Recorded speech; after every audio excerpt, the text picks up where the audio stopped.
María Jimena Duzán, en vivo. Bueno, bienvenidos a este programa que tenía que muchas ganas de hacer hace mucho tiempo y porque hace mucho tiempo vengo viendo la gestión que está haciendo Carlos Caicedo en la gobernación del Magdalena y quería hacer una entrevista aquí, precisamente en su tierra, en Santa Marta, que además he visto que ha cambiado muchísimas cosas, siendo usted gobernador y alcalde, porque también lo fue.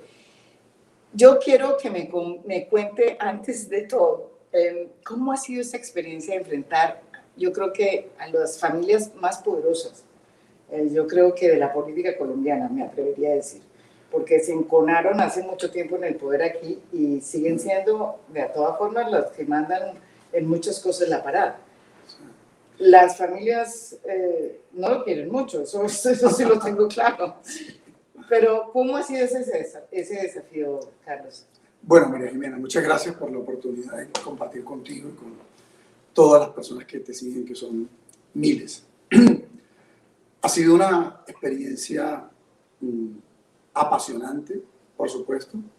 Ha habido muchos aprendizajes en medio de este proceso, pero lo hemos hecho con la convicción que las mayorías en la ciudad de Santa Marta y en el departamento de Magdalena tienen derechos que en la Constitución están consignados, pero que lamentablemente en la realidad no se volvían materiales. ¿Por qué? Porque esas familias tradicionales habían capturado el Estado, la gobernación, la alcaldía, todas las instituciones, inclusive las entidades descentralizadas, bueno, los cargos de elección popular, y los habían puesto a su servicio, operando ellos no solamente como clanes familiares, sino como mafias políticas que al capturar el Estado, capturan la renta pública que el Estado maneja, capturan las decisiones y obviamente someten a todo el mundo en una especie de modelo feudal en la política que tiene que seguirlos, que tiene que, pedirles permiso por todos y finalmente nadie progresa si ellos no guiñan el ojo.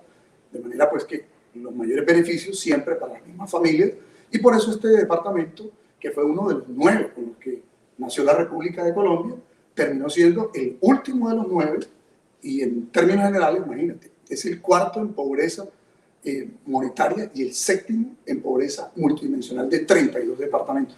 De ahí uno se plantea pues, varios interrogantes. ¿Qué tipo de gerencia pública ha habido acá? Y seguramente la respuesta es que ha habido una gerencia pública muy mala. Y adicionalmente, pues a esto mézclele que parte de esas familias tradicionales estuvieron metidas en el narcotráfico, en el paramilitarismo. Entonces, pues obviamente esa mezcla es una mezcla que conduce a que acumulen mucho poder, que se les tema, sí, y que finalmente los territorios se estanquen y no progresen. Yo creo que estos tiempos en el que hemos estado gobernando en representación de los sectores populares de clase media ha representado un tiempo de esperanza, un tiempo de oportunidad para miles de personas en Santa Marta, en estos 9 años, 5 meses, y en este año y medio que pues, empieza la gente a conocer el cambio en el Magdalena. Es cierto, mire, Carlos, por eso tenía yo ganas de hacer la entrevista con Carlos Caicedo, porque en estos momentos que la gente pide cambios, ¿sí? Pues usted es un fiel reflejo de esos cambios, mire, y se hacen a través de las instituciones democráticas y a través del voto, que es muy importante. Pero hablemos de esas familias, pongámosles nombres, son los Cotes, los Díaz Granados, los Dávila, en fin. Usted me dice cuáles más. Pues, son familias muy poderosas esas. Sí, claro. Los Cotes estuvieron en el poder de manera presencial, directa, 2 periodos de gobierno en la gobernación, antes habían estado en la alcaldía de Santa Marta, Cotes Zúñiga, pero en acuerdos políticos con otros sectores que estuvieron en el poder, pues llevaban muchos años. Por ejemplo, estuvieron en la coalición cuando el señor Trino Luna, que fue un gobernador pues, condenado por paramilitarismo, el propio esposo de la gobernadora Cotes fue alcalde de Santa Marta, Zúñiga, y fue condenado por paramilitarismo.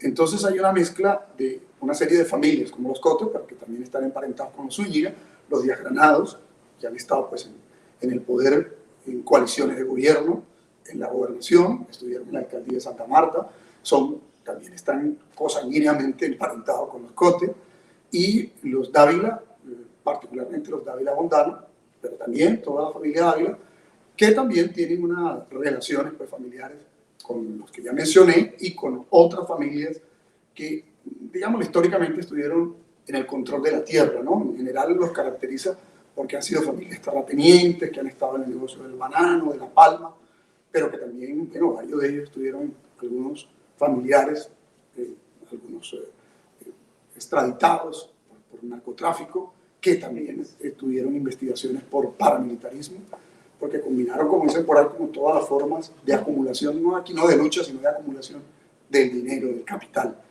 Y entonces, pues también, eso que condujo a que controlaran las curules del Congreso, bueno, mucho poder, pero siempre conectados con el poder político nacional, con las élites nacionales. Siempre, cada vez que cambiaba un gobierno, caían parados, ¿no? Tienen unas relaciones pues, de tiempo atrás, porque son élites territoriales muy conectadas con las élites nacionales, ¿no? Bueno, lo otro es que yo me acuerdo mucho que usted nació en la política, o por lo menos lo conocí en la política cuando fue nombrado rector de la Universidad del Magdalena. Sí. Y ahí empezó su historia en la política y empezaron sus problemas. Sí. ¿Por qué no nos cuenta qué fue lo que pasó en la universidad cuando lo nombraron usted rector, que fue en la época, si mal no recuerdo, en la época del gobierno del presidente Uribe? Sí. Bueno, cuando yo llegué a la rectoría, realmente estaba el presidente Ernesto Samper, después pasó Andrés Pastrana y luego me correspondió el periodo con Álvaro Uribe, de manera que conocí sí. todos estos ministros de ellos, con algunos tuve una relación muy cordial, muy respetuosa, con otros fue siempre, digamos, tensa. Nosotros impulsamos el sistema universitario estatal y nacional, el SUE, y aquí en lo territorial yo permanecí casi 10 años en la rectoría. Entonces encontramos una universidad quebrada financieramente, una universidad con una oferta académica que pues, era muy pobre y de poca demanda, y un campus físicamente en ruina.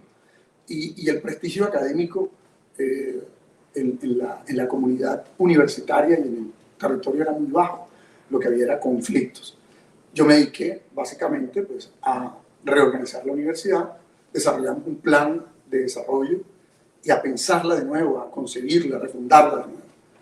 Triplicamos su oferta de pregrado, creamos una oferta de posgrado, creamos el sistema de investigación, fortalecimos el sistema de extensión, diseñamos un hermoso y moderno campus, creamos un sistema de bienestar con becas para los desplazados, para los indígenas, para los afros, con programas de alimentación cuando eso todavía no existía en Colombia, entregábamos bicicletas. Entonces, la universidad pasó de ser de una institución de 2.000 estudiantes a 10.000, creamos la Facultad de Ciencias de la Salud, de Ciencias Humanas. Bueno, la universidad se volvió epicentro de las cátedras abiertas, todos los candidatos presidenciales, académicos, científicos pasaban por la universidad.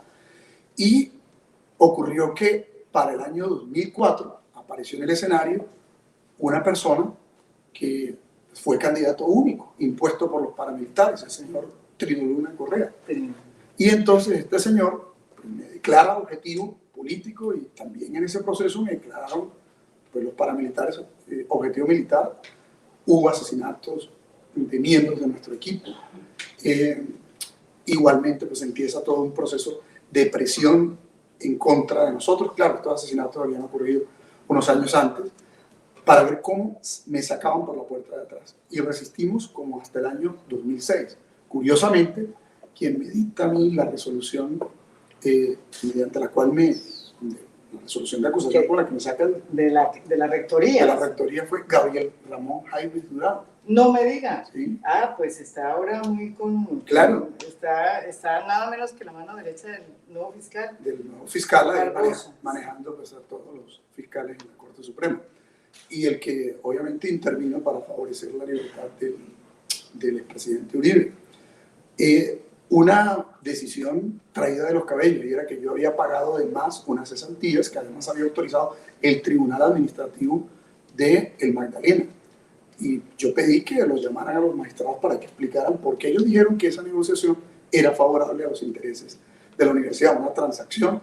Ellos reclamaban 19.000 millones, se les pagaron 3.600, nunca vincularon a ninguno de los 47 docentes. En principio vincularon al abogado laboralista Carvajal y después los desvincularon. Y a mí en eso me tuvieron casi 5 años privados de libertad.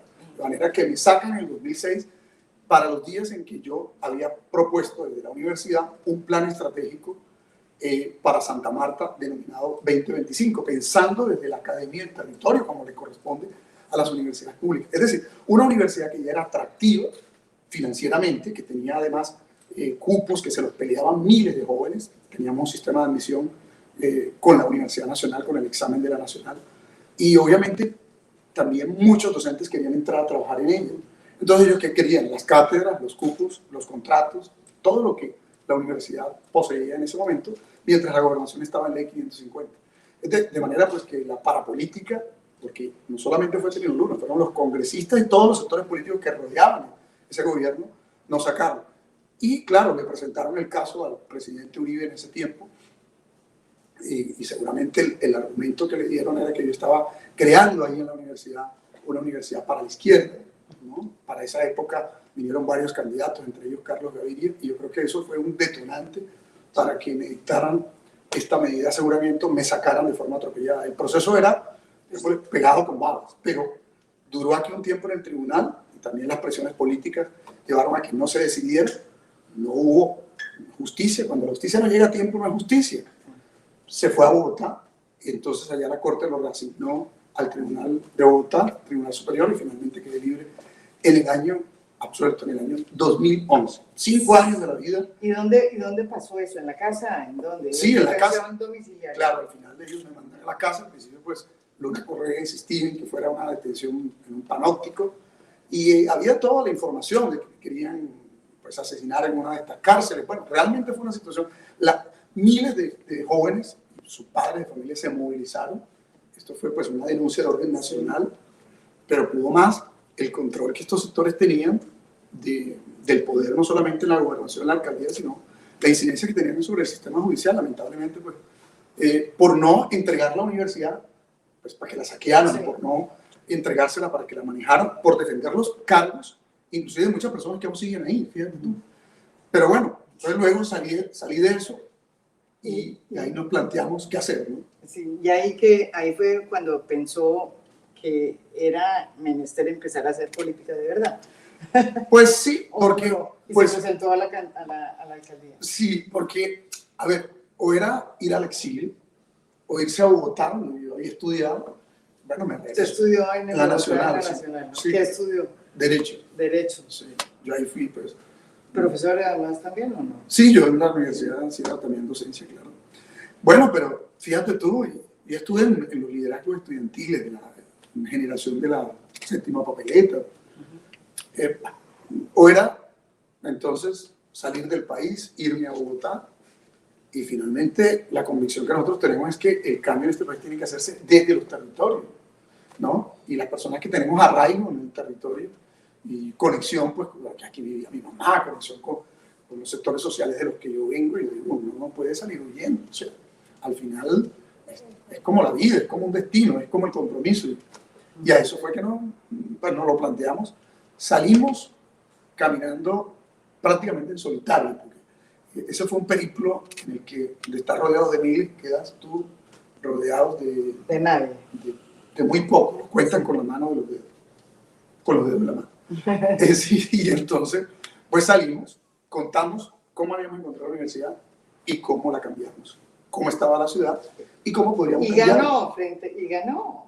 Pues fíjate tú que enfrentamos todos los sectores políticos unidos. Ellos, yo les parecía un chiste, pues creían que tenían toda la plata, tenían los concejales, tenían los diputados, tenían los congresistas, tenían la alcaldía, tenían la gobernación, tenían los cargos públicos, de manera que yo, ¿quién era? Un tipo que salía en solitario, derrotado después de un proceso de varios años, y que finalmente salía suelto, pero sin nadie que nos rodeara. Y fíjate tú que creo que el cansancio que había en la ciudad de Santa Marta frente a la forma de hacer política de estos clanes familiares tradicionales llevó a que nosotros sacáramos casi el doble de la votación de quien enfrentamos. Y ahí empezó un proceso de cambio, y empezamos a escribir una historia de cambios profundos en Santa Marta que lleva 9 años, 5 meses. 3 gobiernos en línea. Es 3 gobiernos en línea, porque para que la gente que nos está viendo entienda, después de esos 4 años, volvieron a elegirse, volvió a ganar el candidato de su línea. Sí, de Fuerza Ciudadana. De Fuerza Ciudadana, que era Rafael Martínez. Claro. ¿Qué le pasó a Rafael Martínez? Bueno, así como me montaron a mí en un proceso de persecución judicial, pues también hicieron lo propio con él. A mí me intentaron sacar 2 veces del cargo. Un contralor que, entre otras cosas, era pariente de un magistrado de la Corte. El magistrado de la Corte que era abogado, Pretel. el señor Escobar. Escobar, perdón. Amigo de Pretel. Amigo de Pretel. Y resulta que yo encontré la ciudad con 12 concesiones, es decir, aquí habían privatizado todos los bienes públicos. Y uno de los compromisos que nos hicimos es empezar a recuperar los bienes públicos para que estos bienes públicos prestaran mejores servicios a la comunidad y la rentabilidad de esos bienes públicos que se iba por un privado, pues se reinvirtiera en la gente. Y empezamos a recuperar la soberanía tributaria. Estaba en manos de RT, que pertenecía a INASA. INASA, que es una empresa que montó Canal Isabel II de España. Que tiene un complique muy grande allá en España por cuenta de una cantidad de sobornos. Corrupción. Y de corrupción y de sobornos del PP, sí. Claro, así es. Y Metro Agua, que pertenecía también a INASA de Canal Isabel II. Me tocó ir a Madrid, y allá inclusive en la Asamblea de Madrid, contando un poco de qué se trataba todo este proceso de desfalco que estaba cometiendo una empresa que en Madrid es pública y que aquí en Latinoamérica opera con reglas privadas. Y entonces van sobornando gobiernos, políticos y jueces para quedarse operando los servicios públicos. Aquí manejaban los impuestos con información privilegiada, pero además el recaudo era pobrísimo, apenas el 36%.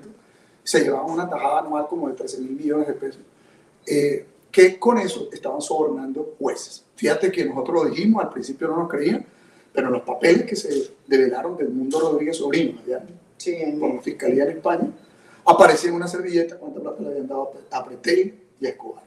Finalmente ese pleito lo ganamos casi 4 años después y pudimos recuperar la soberanía tributaria y obviamente recuperar las finanzas públicas de Santa Marta que estaban en ley 550. También dimos la pelea para recuperar la operación del acueducto y alcantarillado, pero lo logramos solo hasta el 2017. Bueno, por hacer esas cosas me quisieron tumbar de la alcaldía en 2 oportunidades. ¿Quién? Pues imagínate, un contralor que era pariente de Rodrigo Escobar. Entonces estaban haciéndole el mandado. O si no, pues los políticos aquí, los Díaz Granado y otra vez los Cote, y bueno, todos ellos unidos a ver cómo a veces hablaban de revocatoria de mandato o urdían procesos judiciales en la Fiscalía, en la Contraloría. Por ejemplo, la procuradora Marta Castañeda intentó también ver cómo nos sacaba del cargo.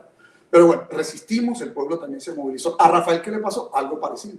Lamentablemente, en el caso de Rafa, hubo una suspensión por la Procuraduría de 3 meses, que ahora se acabó de caer, y se demostró que también fue un infundio. Dijeron en ese tiempo que Rafa estaba apoyándome cuando yo lancé la candidatura nuestra a la presidencia, una consulta en la que pues, nos medimos frente a Gustavo Petro, la consulta de inclusión social por la paz. Aquí recogimos firmas, Rafael en lo absoluto participó de eso. Yo fui a unos eventos de la inauguración de los Juegos Bolivarianos, juegos que yo había impulsado como alcalde y que se desarrollaron con mucho éxito. Rafael continuó pues, en ese proceso y a mí el Comité Olímpico Colombiano y la ODEJO me invitaron. Entonces yo por eso asistí. Sin embargo, dijeron que el que me había invitado era Rafael y que él estaba haciendo proselitismo conmigo. Lo han suspendido 3 meses.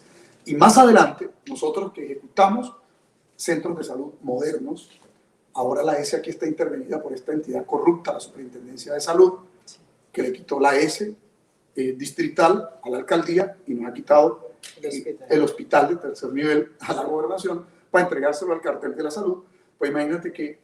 ¿Cómo es posible eso? Es que, o sea, ¿quiénes son los del cartel de la salud? Pues ya te lo cuento, pero esos mismas personas de ese cartel de la salud fueron los que urdieron la detención en contra de Rafael y en contra de mí. A mí me detienen por espacio de 48 horas, igual a Rafael.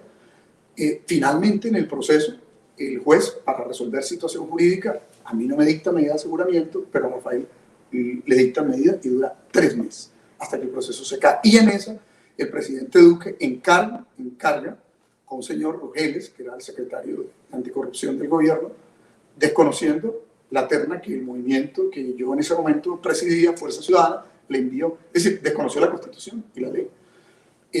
Y entonces este señor Rogeles vino a deshacer con los pies lo que nos había costado tanto tiempo construir con la cabeza, con nuestras manos. Eso le pasó a Rafa, persecución tras persecución. A mí inclusive la Procuraduría me decreta 12 años de inhabilidad. Y es que por la ejecución de unos pozos. De unos pozos. De unos pozos de agua que, dicho sea de paso, se ejecutaron y el que no produjo el agua no lo paga al contratista y la plata quedó en cuenta. Ese proceso también se cayó. ¿Pero por qué decretaron detención para Rafa y suspensión, sanción por 12 años e inhabilidad para mí? Porque resulta que pues, ya yo iba a aspirar a la presidencia. Claro, y luego a la gobernación. Pues usted lo que quería primero era, pues hizo la cosa con Petro. Así es. Y después se fue para la gobernación. Claro, entonces todo eso es buscando enlodarnos. Es que nos han tratado de enlodar hasta con crímenes cometidos por ellos.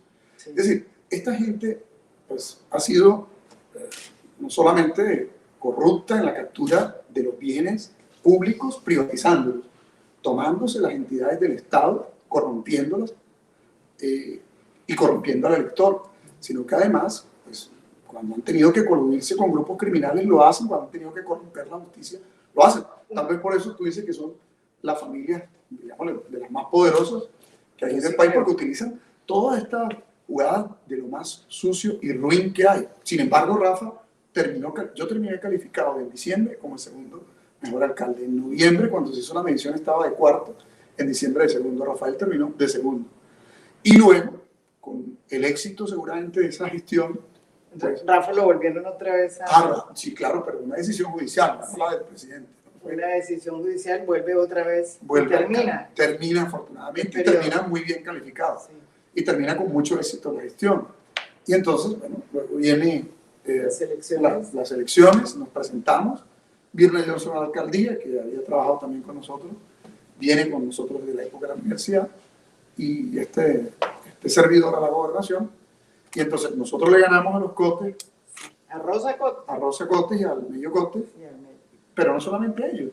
Álvaro Uribe, que vino a hacerle campaña al Mello Cotes, y a Vargas Lleras, todos ellos estaban unidos respaldando a Cotes y por supuesto respaldando también su candidato a la alcaldía. El pueblo magdalenense votó por primera vez por el cambio y en Santa Marta por tercera vez.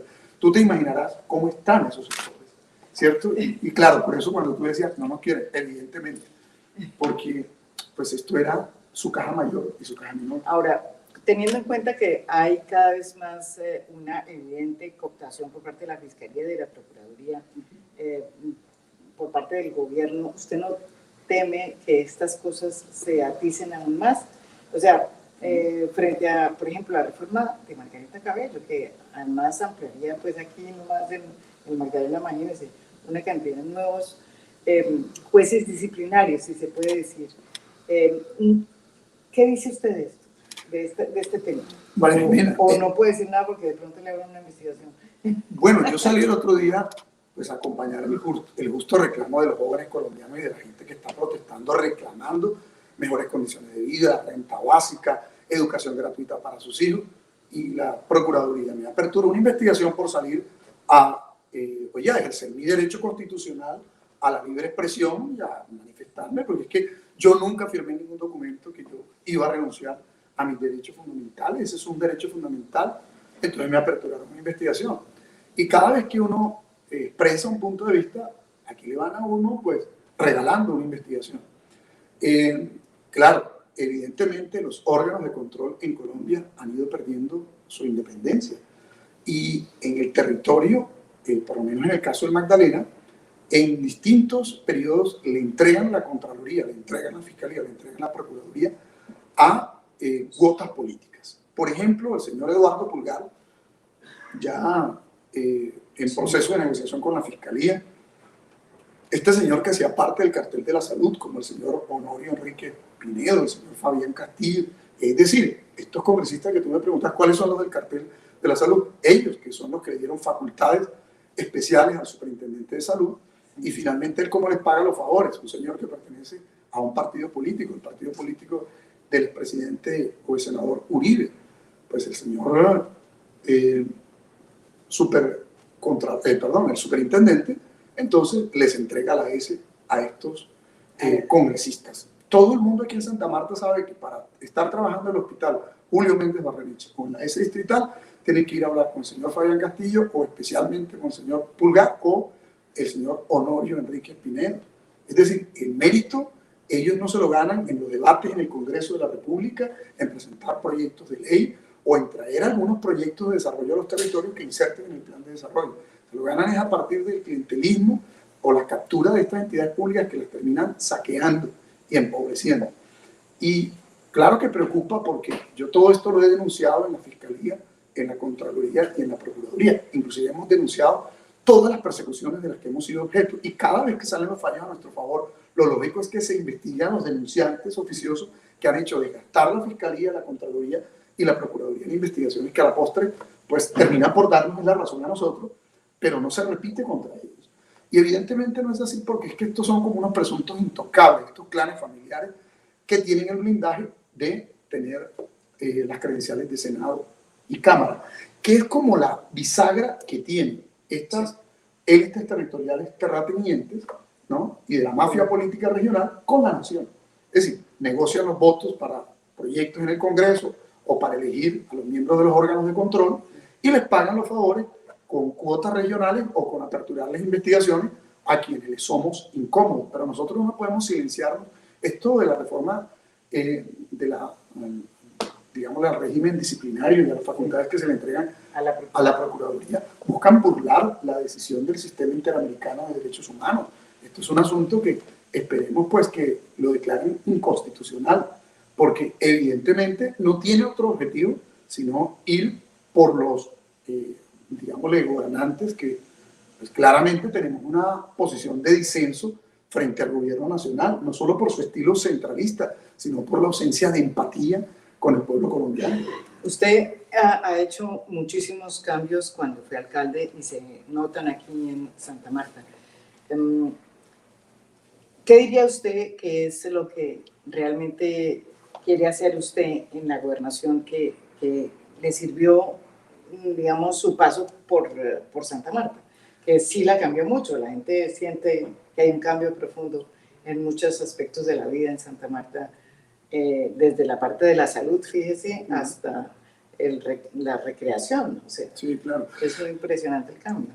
Pues nosotros tenemos un gran desafío en el departamento del Magdalena y nos lo hemos planteado lo que llamamos 4 revoluciones. La revolución de la equidad, que incluye promover la educación, mejorar la educación en 3 ámbitos esenciales. Alfabetizar, hay 50.000 personas analfabetas en el Magdalena, o sea, somos el 5º departamento con más analfabetas en Colombia. En segundo lugar, mejorar la calidad. Estamos junto a Amazonía y a Guainía en los últimos lugares en desempeño en pruebas saber. Entonces, mejorar la calidad, eso implica aumentar maestros, obviamente mejorar las condiciones educativas, pedagógicas, de evaluación de los niños. Y lo tercero, en materia de educación, es llevar a 30.000 jóvenes a la educación superior, porque aquí, mientras la nación tiene un 53% de educación superior, en el Magdalena está un 26%, y ese 26% está concentrado casi todo en Santa Marta. En los pueblos no hay ni un 2%. Entonces le estamos llevando becas con gratuidad a los jóvenes, pagadas por el Estado. Yo creo en la educación superior pública con gratuidad. Lo que reclaman los jóvenes en las calles colombianas es lo que ya nosotros estamos haciendo aquí. Lo segundo, transformar el sistema sanitario del departamento. Por una parte, hospitales que hemos recibido quebrados, en ruina física, con unas ambulancias destartaladas y sin sentido de pertenencia del personal sanitario, recuperarlos, modernizarlos, mejorar el servicio, humanizar el servicio y garantizar el acceso de todos a los mismos. Y en segundo lugar, programas de promoción, prevención, de atención primaria en salud, lo que denominamos Médico a tu Casa. Hoy lanzamos en fundación, bueno, ayer, el programa con 100 equipos básicos que van a estar recorriendo veredas, corregimientos, para atender a la gente más humilde y más vulnerable. Esto debe reducir las tasas de mortalidad, sobre todo en niños menores de 5 años, en madres gestantes y lactantes. Una apuesta fundamental, cuidar la alimentación escolar, que no se la roben, que aquí en este departamento eso estaba pasando, y extender los programas de alimentación a adultos mayores y a personas que están en condición de indigencia. Una cuarta cosa en materia de equidad tiene que ver con la apuesta en deporte y en el acceso a una serie de programas sociales a través de la feria de la equidad. Pero fíjate, es esencial para que la gente mejore la calidad de vida el agua. Entonces, vamos a impulsar la ese ha revolución sido, del agua. ¿y usted no le da susto esa palabra en estos momentos de hablar de revolución? No, porque pues, la revolución está asociada a procesos que hay que adelantar con rapidez y velocidad. Si vamos con mejoras incrementales, imagínate tú cuántos años pasarán para que la gente le llegue el acceso al agua, o que se alfabetice, o que le lleguen a los jóvenes la educación superior pronta. Hay que desmitificar ciertos conceptos. Cuando el establecimiento político los utiliza, pues pierden como el sentido filoso de estas palabras, pero cuando lo utilizamos las personas progresistas o alternativas como yo, algunas personas se pegan al techo, pero evidentemente en este caso tiene una connotación muy positiva, porque la revolución del agua significa que tengamos agua para la gente que hoy no tiene en la ciudad de Santa Marta y en el departamento del Magdalena. Y otro tema muy importante. ¿Cómo va a lograr eso? Porque eso es uno de los grandes problemas de Santa Marta desde hace muchos años. Pues mira, María Jimena, ya logramos una cosa muy importante, y es la recuperación de las redes de acueducto y alcantarillado que logramos con una acción popular que lideré en el 2017. Una juez valiente tomó la decisión y el pueblo nos respaldó. 238.000 personas firmaron que se fuera Metroagua y se fue con el rabo entre las patas para Madrid. Salieron de aquí y con investigaciones bien delicadas. Entonces, en el gobierno de Rafael Martínez se constituyó SMART, es decir, la primera empresa de servicios públicos que la ciudad creaba en 30 años, y ahora se maneja acueducto alcantarillado, alumbrado público y se hace interventoría de aseo. Ojalá a futuro también se opere el servicio de aseo con un enfoque de reciclaje y sostenibilidad. Bien, en esa lucha que dimos, no solo recuperamos las redes, creamos la empresa, saneamos las finanzas, sino además se hicieron los estudios y las modelaciones que indican de dónde podemos traer agua. Recientemente logramos que Cenit Ecopetrol le entregue a la ciudad de Santa Marta y al departamento de Magdalena unos recursos importantes. Son 35.000 millones en efectivo y 60.000 en obras por impuestos. Estas obras por impuestos se van a invertir en comunidades, en la zona de la Troncal y en pueblos indígenas. Y los 35.000 van a ser para estudios y diseños de captación, y diseños de una planta de tratamiento en el Curval, sobre el río Piedra, sobre el río Huachaca y sobre Buritaca. ¿Esto qué nos va a permitir? Tener agua con suficiencia para las próximas décadas. Pero ya tenemos diseñado Toribio y Córdoba, e inclusive en una fase 2 Magdalena. Es decir, hemos ido pensando en soluciones de largo plazo. Todo esto está consignado a lo que llamamos el Plan Santa Marta 500 años, sí, por el cual aceleraron mi salida en la universidad porque pensaban que era como la entrada a la política por parte nuestra, fíjate tú. Bueno, pero tenía razón. Bueno, pero no. Pero eso se debía definir en el debate electoral y no declarar un objetivo militar u objetivo judicial. No, obvio, era obvio. Sí, ahora estamos pensando en un plan estratégico para Magdalena para que todos estos proyectos sean sostenibles en el tiempo. Entonces, con la empresa Aguas del Magdalena estamos diseñando los sistemas de acueducto y alcantarillado de muchos corregimientos y cabeceras municipales. Pero te cuento algo. Podríamos hacer más si la asamblea nos acompañara. Pero esta asamblea, al igual que como me hicieron cuando yo fui alcalde, que el consejo me bloqueó por un buen tiempo, esta asamblea, por orden de estos clanes pues, al final también del presidente Uribe, de todos estos sectores aliados al gobierno nacional, pues fíjate tú que me han bloqueado todas las facultades. Entonces, ¿todas las facultades cómo así? Claro, llevamos, por ejemplo, un proyecto por cerca de 150.000 millones de pesos para anticipar los recursos que recibe el departamento por agua potable de las transferencias ordinarias cada año. Pues hay unos recursos que ya están asegurados, o vamos a anticipar para ejecutar ya esos sistemas, pues nos lo dieron la mayoría de los diputados. Esos 8 diputados, ¿a quién pertenecen? Pues a los partidos Centro Democrático, Cambio Radical, Partido de la U, que son los mismos partidos que manejan los Cotes, los Díaz Granados, los Dávila, y que son finalmente pues, los partidos que se han planteado bloquearnos la gestión en el departamento de Magdalena, y por eso nos han quitado estos hospitales, y por eso se reúnen ellos en el Pacto de Ciénaga, pero aún así, con los recursos de regalía, con los recursos propios, siendo creativos e imaginativos, como lo fuimos en Santa Marta, vamos a resolver los problemas, y a la postre estoy seguro que este proceso de cambio tendrá continuidad. También tenemos una apuesta para generar empleo con un enfoque cooperativo, solidario, en materia de agricultura, en materia de microempresas, para bienes de consumo y en materia de turismo. Y María Jiménez, para que esto tenga, digámosle, soporte y continuidad en el tiempo, empoderar al pueblo, mucha participación, mucha democracia deliberativa, participativa. Pero ¿cómo es eso? Mucho poder popular. Pero ¿cómo hace? Usted va a los sitios, habla con ellos, Claro. ¿qué establece? ¿Qué hacemos? Nosotros creamos comités populares por cada proyecto. Por cada proyecto creamos un comité que tiene alrededor de 30 personas como mínimo. La mitad deben ser hombres, la mitad mujeres y el 30% deben ser jóvenes. Entonces, si vamos a pavimentar una vía, comités. Si vamos a trabajar en un proyecto de salud, en un municipio, comité. Si vamos a impulsar un proyecto productivo, comité. Si vamos a impulsar un proyecto educativo, comité. Entonces eso va empoderando al pueblo. Al pueblo ya no es un convidado de piedra o que simplemente la información le llega a través de un agente político. El mismo pueblo que nos dio a nosotros, digamos, el poder, el soberano, el constituyente primario, ese mismo pueblo que nos dio el mandato, ese mismo pueblo que ahora le estamos empoderando para que le haga seguimiento a los programas. Por ejemplo, el programa de Médico a tu Casa. Ven las fotos que seguramente pueden ver en redes. Ahí están los 100 equipos médicos, un médico por cada uno de los equipos. Están por una parte los gerentes de los hospitales y ahí mismo en ese evento están los presidentes de los comités de los municipios que invitamos para esa actividad. Es decir, el pueblo tiene que empoderarse y eso tiene que ocurrir no solo en Magdalena, en toda Colombia. Si queremos que este país cambie, tenemos que pasar de la democracia representativa a la democracia deliberativa, participativa, la democracia radical. Bueno, hablemos un poco de política, si es que la procuradora nos deja, ¿no? Porque como ahora no se puede hacer, no de política, digamos. No electoral, pero sí. No electoral, pero mucha gente dice, y retomo esa inquietud, que usted cuando decidió lanzar su candidatura, de alguna manera le hizo el favor a Petro para hacerle una consulta.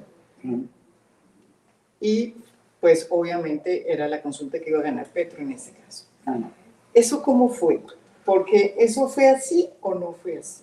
No. Usted realmente sí se metió a hacer una consulta con Petro. Sí, ¿no? Pero las condiciones las puso Petro. No, fíjate que no. María Jimena, yo creo en que los territorios, este país es un país de regiones, ¿no? Y es un país de élites nacionales y élites regionales. Yo creo que en las regiones, los sectores populares y las clases medias, tenemos que empoderarnos, ¿cierto? Y organizarnos. Entonces, pues yo soy un hombre progresista, pues, de izquierda, y venía siempre en distintos departamentos que viajaba. Los amigos míos me preguntaban, ¿y qué dice Petro? ¿Y qué dicen los líderes de izquierda allá en Bogotá? Porque pues como yo con regularidad viajaba, le dije, ¿por qué siempre estamos pendientes de lo que dicen ellos? ¿Por qué no asumimos nosotros nuestro propio liderazgo? Sí. ¿De acuerdo? Que es absolutamente también genuino. Hombre, nos pusimos en una tarea de recoger firmas. Y dijimos, vamos a ver qué pasa. Hemos recogido más de 2 millones de firmas para postularnos a la presidencia de la República. Más firmas que en ese tiempo que Fajardo y que Petro y que muchos otros. Pero nosotros sí éramos conscientes que teníamos que ir a una consulta. Y confiamos que en esa consulta iban a converger todos. A la postre, solamente no fue así. Sí. Se empezó a hablar que iba a llegar Humberto de la Calle, sí. Iba a estar Clara López, iba a estar Gustavo Petro, y bueno, yo era el advenedizo, el auxiliar del que viene de las regiones, pero íbamos a hacer un aporte importante. Lo que ocurrió fue que finalmente Humberto de la Calle no decide participar de esa consulta. Habíamos hablado unos días previos, ya habíamos lanzado inclusive la consulta Clara López, Gustavo Petro, y quien...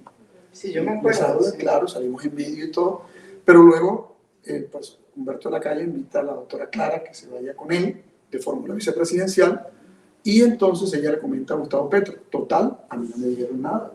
Entonces yo me fui, como habíamos convenido, para la registraduría a escribir.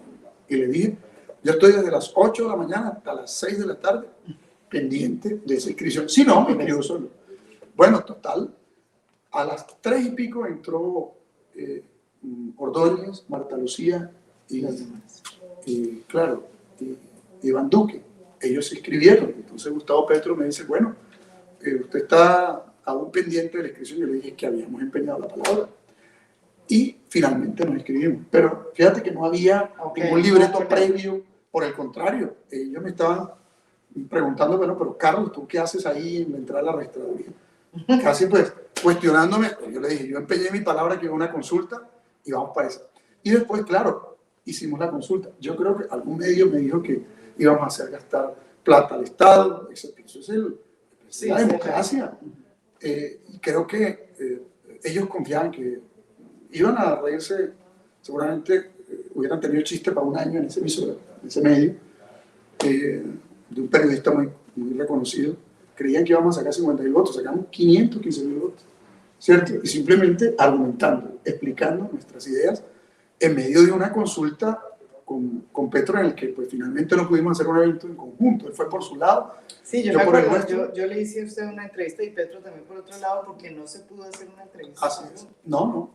Y claro, nosotros tenemos muchas coincidencias, por supuesto, con los sectores progresistas y alternativos, pero pues también tenemos una agenda que es distinta. Fíjate, por ejemplo, nosotros creemos en un país federal. Yo no le he escuchado eso exponerlo a ninguno de ellos. Ojalá eso esté en el próximo debate. Es que Colombia no puede ser... ¿Usted cree volver a la Constitución Federal?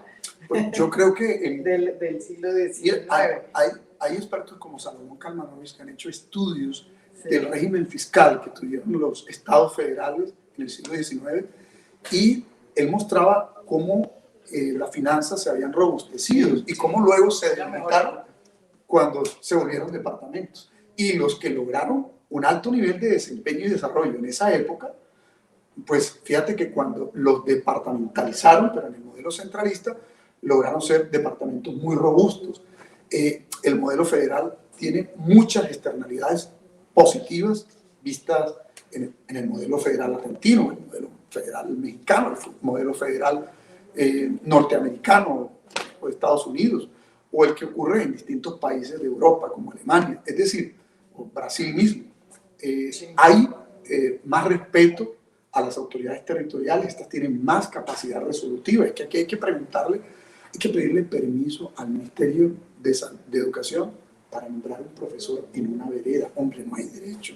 ¿Sí? Y entonces los años pasan para los niños mientras la tramitología en esa burocracia. Los temas de salud aquí también están centralizados en Colombia.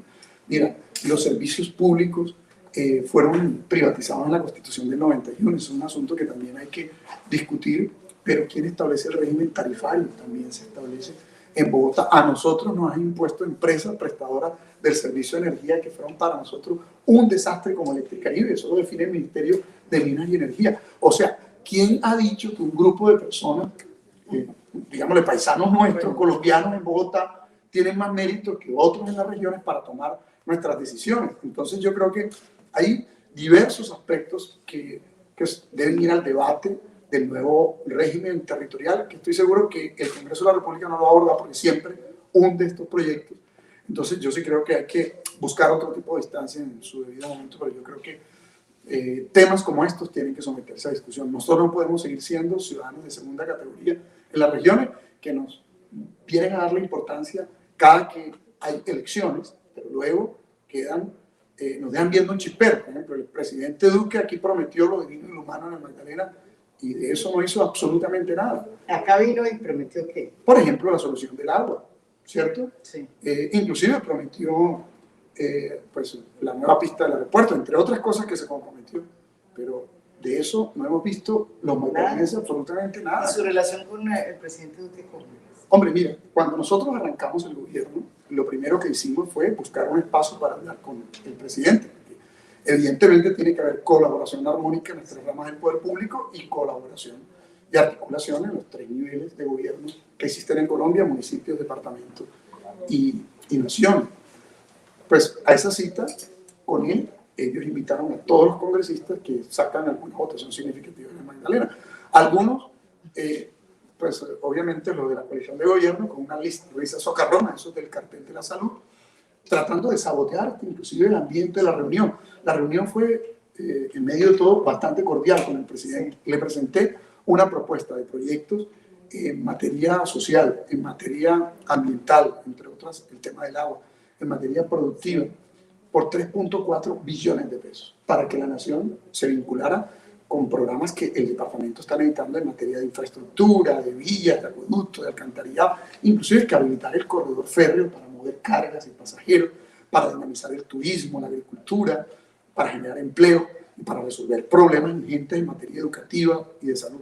El presidente tuvo una buena, digámosle, actitud y receptividad, pero esto lo tenían que concretar luego con los ministros. Lo que ocurrió fue que estos congresistas que estuvieron allí, particularmente los de su coalición de gobierno, pues se dedicaron a sabotear ese proceso. Y luego entendimos que, de buena fuente, que hubo una instrucción del presidente Uribe, o el senador Uribe, que usted ve que cada que puede nos coge de trompo de poner.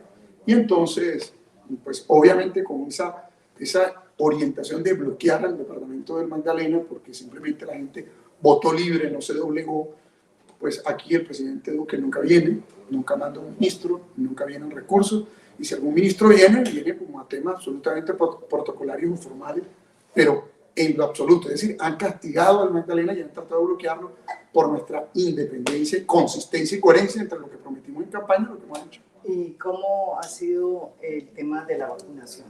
Usted denunció inicialmente, cuando las cosas empezaron, que había una especie de digamos, de saboteo al Magdalena. ¿Por qué? El ministro le contestó que no. Hombre, Fernando Ruiz dijo que no era cierto. Ellos tuvieron que echar hacia atrás, porque al principio habían colocado al departamento del Magdalena junto, y a la ciudad de Santa Marta, junto a los departamentos de menos población en Colombia. ¿Sí? Es decir, que explicaba que otras ciudades y departamentos con menos población que nosotros se vacunaran primero, mucho más, entre otras, cuando aquí además este es un territorio turístico y evidentemente pues es necesario inmunizar la población, porque pues o bien los turistas pueden generar un mayor nivel de contagio o bien se la pueden llevar. Entonces es fundamental ir avanzando los procesos de inmunización. Nos iban dejando de último. Si yo no coloco los trinos, no levanto la voz, pues eso hubiese sido así. Y estos son mensajes que ellos mandan. Es decir, ¿quién está detrás de todo esto? Pues mira, estos congresistas, ¿ya? ¿Y usted por qué dice que detrás está también el expresidente Álvaro? Bueno, es que tú lo puedes revisar en sus pronunciamientos, que regularmente cualquier cosa que nosotros tratamos de hacer, él sale pues, y lo cuestiona para, obviamente, mandar una orientación política. Muestra a ver cuál es el gobernador que en Colombia Álvaro Uribe ataca de la manera que lo ataca, es a nosotros. Y claro, nosotros de buena fuente sí hemos recibido la información de los ministros del gobierno del presidente Duque, no se quieren meter en contravía. Igualmente, el presidente, que al principio tenía como alguna actitud seguramente dispuesta para desarrollar algunos programas, digamos que todo lo que yo le estaba planteando, inclusive alguna vez con algo de jocosidad dijo que yo pedía mucho, ¿sí? Sí.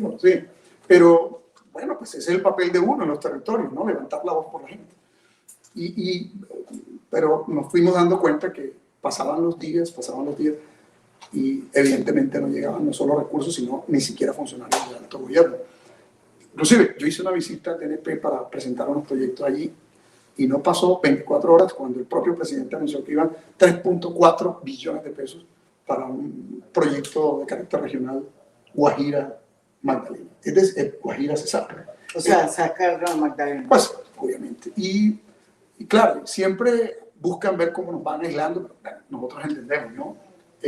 ¿Y su relación, por ejemplo, con los char?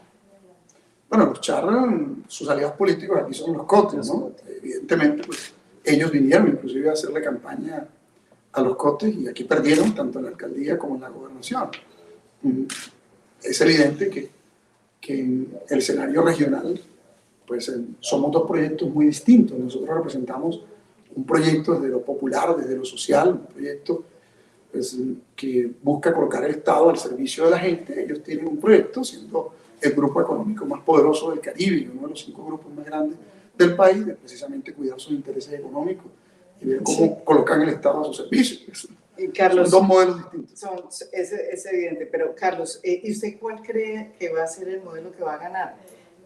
porque pues están ahí, están en una discusión, o sea, por lo pronto está ganando pues el modelo Char, digamos, por lo menos en Barranquilla y en otros lugares, en Cesar, ¿sí? En el Atlántico, Cesar, Guajira. Magdalena es todavía una especie de gran flor exótica extraña. La flor exótica de la Sierra Nevada. Yo creo que es la flor exótica todavía. Y de la Sierra Grande. Esta tierra es una tierra hermosa, es una tierra biodiversa, extraordinaria. Son 23.000 kilómetros cuadrados, esto es mucho más en área que El Salvador, que Israel, la ciénaga más grande del país, la montaña más grande de Colombia y del mundo a la orilla del mar, bañados por el Magdalena, con una cantidad de recursos hídricos, con tierra fértil y con gente dispuesta. Pero definitivamente se necesita alinear las capacidades de la nación con el territorio, ¿verdad? Y por supuesto, convocar a todos los sectores sociales y al sector privado. Hombre, ellos han impulsado un modelo que es un modelo desarrollista, digamos, ¿no? Sí. Nosotros estamos buscando impulsar un modelo que se orienta a la superación estructural de la pobreza. A la postre, estos son procesos más complejos, además más difíciles y con una escasez muy grande de recursos. Cuando las cosas cambian en Colombia y no solamente pues, haya más empatía en quien gobierna el país con la gente del común, también uno esperaría que cambien las relaciones del centro con la periferia y que no se base en la tranza política, en cuántos votos te pongo, que no se base como en los negociados, ¿ya viste? Yo creo que se base en que se aprovechen estas condiciones y estas dotaciones esenciales que tiene el territorio. Esto es, digamos, lo dice gente que viene de otras partes del mundo, esto es un paraíso.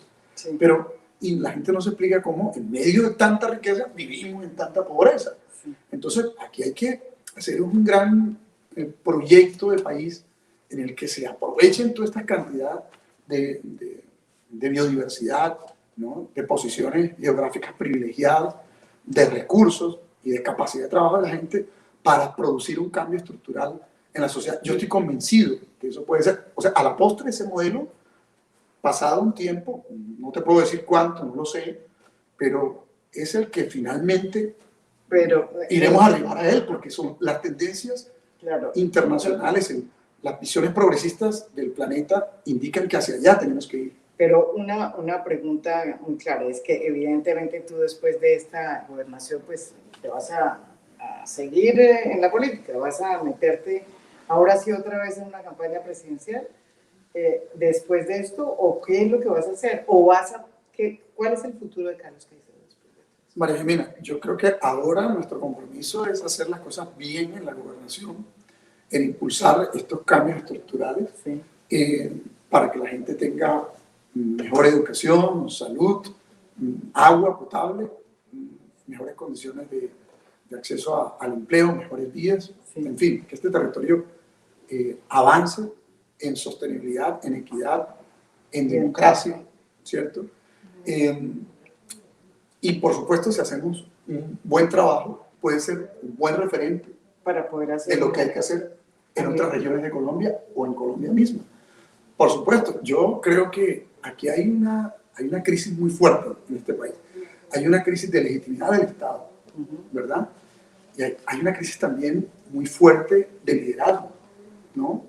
Yo no por hacer una crítica al presidente de la República, pero algo tiene que estar pasando cuando uno lo califican tan mal, de manera consecutiva, inclusive la propia gente que votó por él. Yo creo que este país es un país que necesita de un liderazgo que conecte con las aspiraciones de la mayoría de la población. Aquí no se puede seguir haciendo campaña y política echándole miedo a las personas. Los políticos tienen que tocarle a la gente el corazón, porque todo el mundo tiene sueños, ¿sí? Todo el mundo quiere avanzar, todo el mundo tiene esperanzas. Y yo creo que hay que promover liderazgos que conecten con esos sueños y con esa esperanza de las personas, y no con la otra parte que todo el mundo también tiene, porque todo el mundo tiene, todos tenemos miedos, todos tenemos, digámosle, angustias, Y yo me he dado cuenta que en los últimos tiempos muchos políticos se postulan exacerbar el miedo, las angustias y las incertidumbres de las personas. Y yo creo, pues yo soy padre de familia, soy un hombre con arraigo territorial, ¿sí? Pues me siento un hombre caribe, pero también conectado pues, con nuestra condición de colombiana, digamos. Sí. Y este país tiene mucho que aportarle, inclusive al continente. ¿Hasta cuándo vamos a seguir siendo referentes de lo negativo? Por ejemplo, ahora sí, estamos de campeones en el número de fallecidos y en los últimos quintiles en eficiencia en la vacunación. Y yo digo, ¿pero por qué? Yo creo que aquí hay un problema de liderazgo muy fuerte. Y yo creo que si podemos contribuir en algún escenario, pues lo vamos a hacer. Ya para terminar, ¿usted qué le dice a las personas que lo oyen y dicen, hombre, este político habla muy bien, hace las cosas bien, pero es de izquierda? Pero es de izquierda. Eso todavía aquí es un pecado en este país. ¿Qué les dice a esas personas? Porque mucha gente piensa que eso no es lo que necesita Colombia. Pero fíjate, cuando yo aspiré a la alcaldía de Santa Marta, ese fue como el primer, digámosle, crítica de la oposición para echarle miedo a las personas. Y luego cuando Rafa y cuando Irma, y lo propio hicieron para la gobernación. Lo cierto es que en estos 9 años, 5 meses, Santa Marta ha avanzado de manera extraordinaria. Y aquellos que inclusive decían que esto es de izquierda y que nos van a expropiar y el castrochavismo, pues hoy se dan cuenta que lo hemos hecho mucho mejor que estos sectores de la derecha que históricamente gobernaron, robaron, saquearon y empobrecieron, ¿no? Ahora en el departamento del Magdalena, pues estamos haciendo lo propio. En la campaña se dedicaron a vender la ficción de que esto se iba a incendiar, que somos una cosa negativa. Pues estas son las ideas que promueven el progreso. Fíjate que en Colombia no ha habido la experiencia de un gobierno de izquierda, los que han desmontado el régimen de seguridad social, los que impusieron la ley 100, los de los grandes desfalcos en este país, ¿no? Los que no han garantizado un sistema sanitario y educativo que incluya a las mayorías han sido los gobiernos de derecha. De manera pues que los gobiernos de izquierda no se han probado en Colombia, pero se han probado en Santa Marta y vamos 3 en línea con mucho éxito y uno por primera vez en la historia en el Magdalena en los 200 años de vida republicana. Y fíjate tú que aquí la gente los conecta con los 500 años porque es que ellos reivindican su condición de descendientes de los españoles que ocuparon de manera violenta este territorio. De manera que ahora estas ideas nuestras son ideas que están conectadas con el estado de bienestar, estas ideas nuestras están conectadas con la oportunidad de educación a todos los jóvenes. Estas ideas nuestras están conectadas con una visión de la tributación progresiva, es decir, que deben pagar los que más tienen para hacer redistribución social. Estas ideas nuestras están conectadas con la reforma agraria que permita que los campesinos tengan tierra, la pongan a producir, se abastezcan los mercados, se abaraten los productos. Estas ideas nuestras están conectadas con la salud como un derecho universal, público, ¿cierto? Sin cortapisas para nadie. Están orientadas también a desatar las capacidades productivas y a sacar lo mejor de cada uno de los seres humanos. Esa es la visión que nosotros tenemos, es la visión que queremos compartir desde este territorio para el resto de los colombianos. Bueno, le agradezco, Carlos, Carlos Caicedo, gobernador de Magdalena, un hombre de izquierda que además ha cambiado para bien a Santa Marta y al departamento. Muchas gracias, Emilia. Muchas gracias a todos. Hasta pronto.